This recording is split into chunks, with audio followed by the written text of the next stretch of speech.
हमारे यहाँ सभी देश के नागरिकों को देश की न्यायपालिका पर पूर्ण विश्वास है और हम सबको धैर्य रखना चाहिए और जो भी न्यायालय का निर्णय हो हम सब लोग उसे स्वीकार करेंगे। सर, न्यायालय ने हिंदू पक्ष को पूजा करने का अधिकार दिया है ज्ञानवापी मस्जिद में, तो एक बड़ी जीत मान रहे हैं? नहीं, मैं इस रूप में इसे देखता हूँ कि हमारे देश के 140 करोड़ लोगों का अपने देश की न्यायपालिका में पूर्ण विश्वास है और हमें धैर्य रखना चाहिए। जो भी न्यायालय का निर्णय है हम उसका स्वागत करते हैं। अच्छा सर, समाजवादी पार्टी ने उत्तर प्रदेश में अपने 16 प्रत्याशियों की लिस्ट जारी कर दी है। भारतीय जनता पार्टी किस तैयारी में है, कब तक उम्मीद की जाएगी? नहीं, हम लोग हमेशा लगातार एक चुनाव बीतने के बाद हमारी पूरी तैयारी अगले चुनाव को लेकर, पूरी पार्टी संगठन का स्ट्रक्चर हमारा और हमारे सभी कार्यकर्ता लगातार चुनाव की तैयारी में रहते हैं। हम अपने संगठन स्तर पर पूरी तैयारी हमारी है और जब भी पार्टी प्रत्याशी घोषित करेगी हम मोदी जी के नेतृत्व में अपना पूरा रिपोर्ट कार्ड लेकर, अपना काम का पूरा लेखा जोखा लेकर जनता के बीच में जाएंगे। अच्छा, ये एक सवाल था मेरा। सपा ने 94 साल के व्यक्ति को, मैं भट्ट साहब की बात कर रहा हूँ, फिर से कैंडिडेट बना दिया है, घोषित कर दिया। क्या कहेंगे 94 साल के व्यक्ति के लिए? नहीं, अब इस पर मैं क्या टिप्पणी कर सकता हूँ, ये तो अब वहाँ की जनता को निर्णय करना है।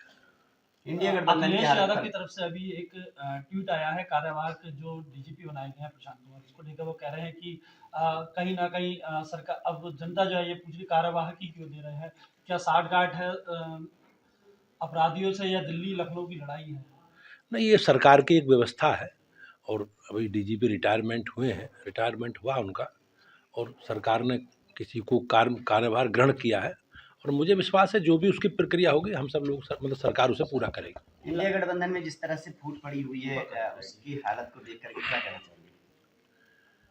नहीं, आप जिस प्रकार से, ये कोई वैचारिक इनका आपस में समन्वय नहीं है और कांग्रेस का गठबंधन के प्रति जो हमेशा उनका एक नज़रिया रहा है, एक दृष्टिकोण रहा है, आप अगर देखेंगे उनका इतिहास भी, तो हमेशा कांग्रेस की ने हमेशा गठबंधन में जब भी कोई सरकारें बनी, जो भी मिली जुली कभी सरकार बनने का अवसर आया, तो हमेशा कांग्रेस ने उन सरकारों को बीच में ही गिराने का काम किया और ये लोग पिछले लगभग 10 वर्षों से गठबंधन में ही चुनाव लड़ रहे हैं।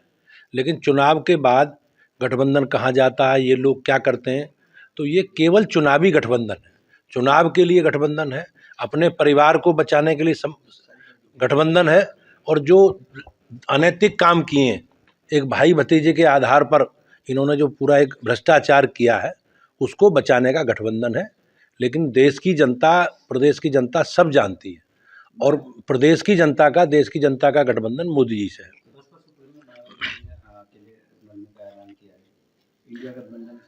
नहीं, निश्चित रूप से मायावती जी एक प्रदेश की, देश की एक बड़ी नेता हैं और वो 3 बार राज्य की मुख्यमंत्री रही हैं, तो निश्चित रूप से उन्हें अपने बारे में निर्णय करने का, उन्होंने सोच समझ के निर्णय किया होगा।